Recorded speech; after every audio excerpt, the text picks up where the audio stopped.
Hi again. So, day 8. Today we're studying Achieve. Lesson 5, personal control is possible over being, doing, achieving, and acquiring. Today's quote, whether you believe you can do a thing or not, you're right. Henry Ford. This is a kicker.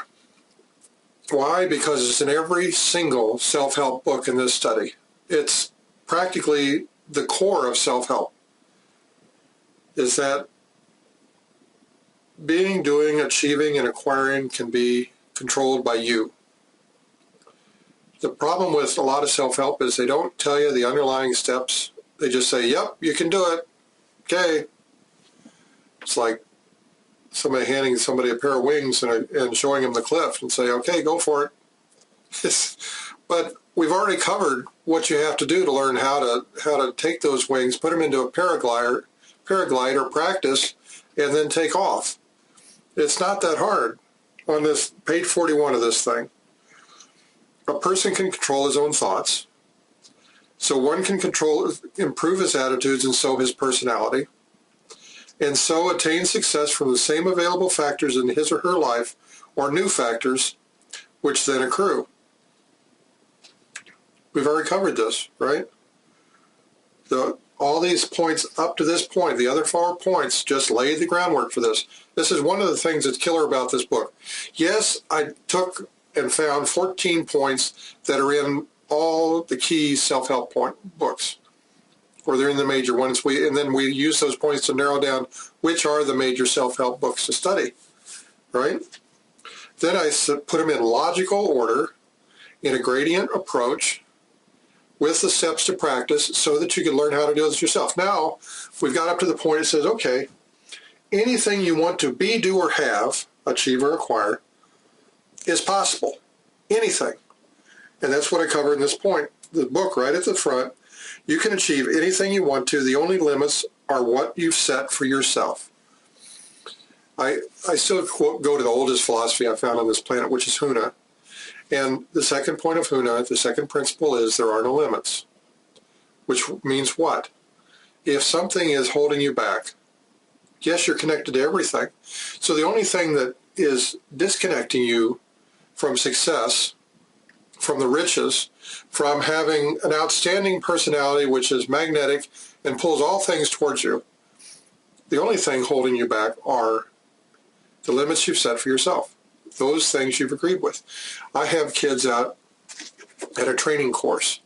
It's a low ropes course where they are out in the woods, they're out in the forest, in the fields, in the area around there, and they learn out by getting them out in nature and having them do things like you take this rope about a foot off the ground and another rope to hold on to, and they've got to figure out how to get from one tree to another tree without falling off.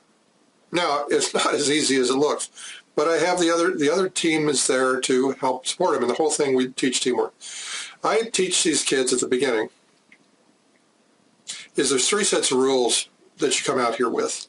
There's the safety rules, which are never violated, and I will stop them to make sure those are not violated because we don't let anybody get hurt. The second rules are the specific rules of the challenge. And I said, and I'll repeat those as many times. They're never varying, and I'll repeat them as many times as necessary. The third set of rules is what I would tell them are box rules. Those are all the assumptions, the now we're supposed to's, these we always did it this way, these well, my parents said, or my teacher said, or are you sure it's okay? I call them box rules because what you're trying to do with that is to teach them to think outside of the box. These other rules got to be followed just because that's arbitrary. We want to stay safe from the arbitrary rules of the challenge, right? But anything else is up to them. And after they get the hang of this, they start using their creative imagination and pulling in these. They get more confident.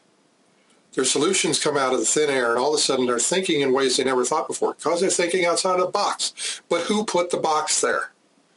You know, we learned in an earlier lesson, you can think any way you want, right? You can think yourself into poverty, or you can think yourself a success.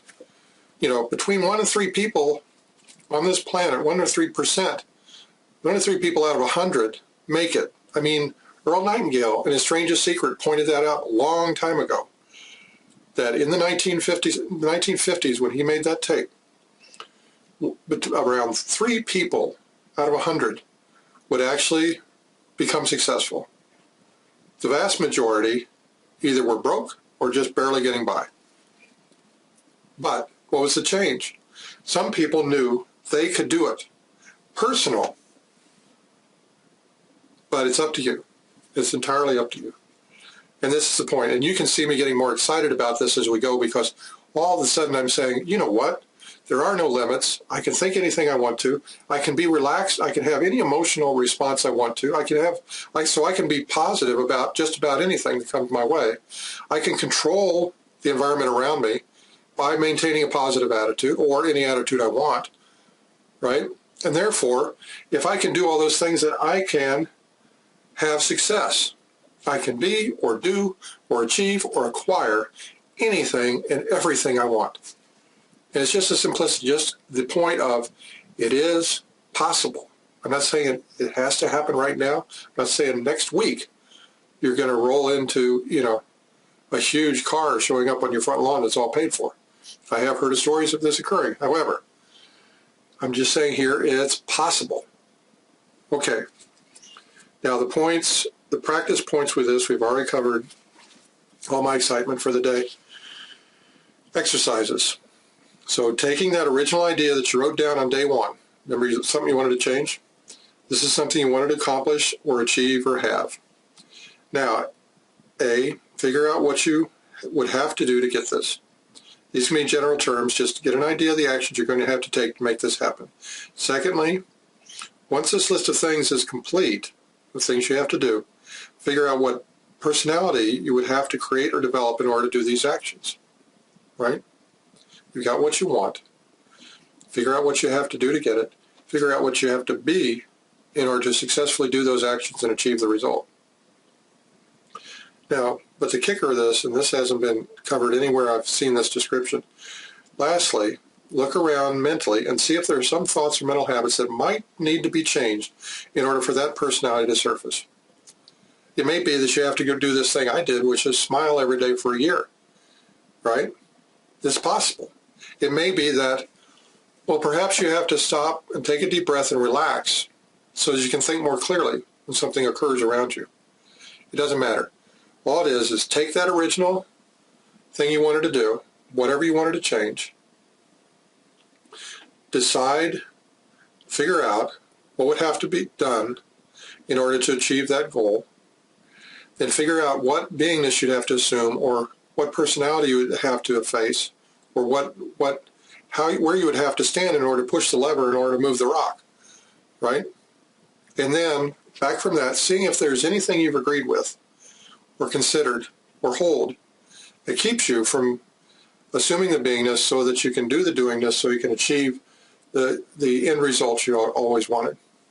Okay? But that's just step 1. Step 2, in day 4, this is another point, and we're going to use this later, so you got to practice this. In day 4, we visualized a photo of a friend or acquaintance sitting in the same chair. Visualize the person completely, including the last conversation you had, how the person looked, how they dressed, their mannerisms. Now, in your mind, talk to them about some subject you're interested in and elicit their response. This is all going on mentally, right? Last time we did this, you sat down with a picture of the person so you could hold the vision in front of you. Just the photo, and just, could you hold that vision in front of you? In this one, remember the last conversation. Recall the last conversation you had with that person, right? Now, mentally, talk to him again and see if you can get him interested in what you're talking about. So can you get him excited about what you're talking about? Do you see his eyes light up as he leans forward to find out all you have to say on the subject? This is the next step to improve on. You'll be achieving control over what you're thinking and creating in your own mind. This is an important skill which you'll develop more in the succeeding days of material coming up. I can't say enough, repeat enough, do the exercises that I laid out. I got these from Hanel, who studied it, got them from I don't know where, but they work. If you did Hano's master key system, you'd have 24 days or 24 weeks. I think he sent these out on a weekly basis. I could be wrong, but mail order was once a week. You practice these for a week. In 24 weeks, you're changing your entire life. And this is the whole point. You see the logic of it. You see how simple it is, but it doesn't get you out of doing it, right? So, again, thanks for being here. Thanks for following along with me. I've got another 300 some odd days to go. And thanks.